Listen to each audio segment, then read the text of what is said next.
Hello everyone, today we are going to read Peppa Pig book, Granny Pig's Chickens. Please like, share and subscribe.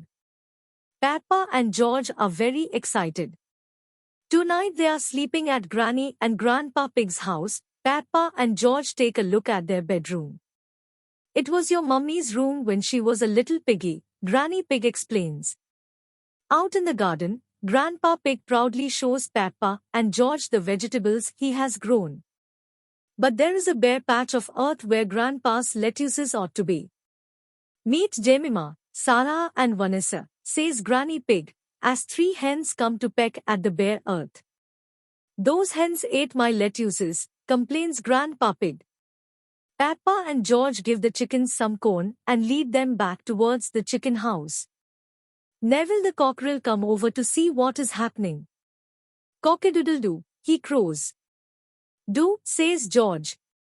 Let's see if the chickens have a surprise for us in the morning, says Granny Pig.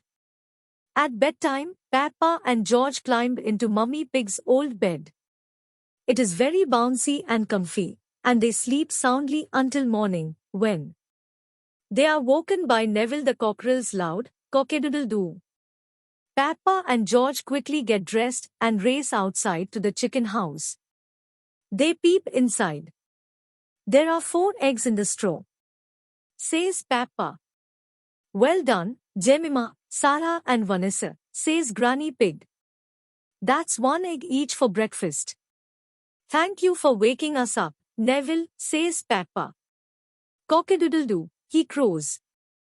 Do, says George. And thank you, hens, for a breakfast, Peppa says. Peppa carefully carries the eggs inside using Granny Pig's basket. Boiled eggs for everyone, calls Granny Pig, when breakfast is ready. Peppa and George are hungry after all that running about and egg collecting. Granny, your chickens lay yummy eggs, Peppa says. Granny Pig explains that the corn Peppa and George fed the hen makes the eggs taste good. The eggs taste even better because Granny Pig's hens ate my lettuces, grunts Grandpa Pig. He. And everyone laughs, even Grandpa Pig. Thanks for watching.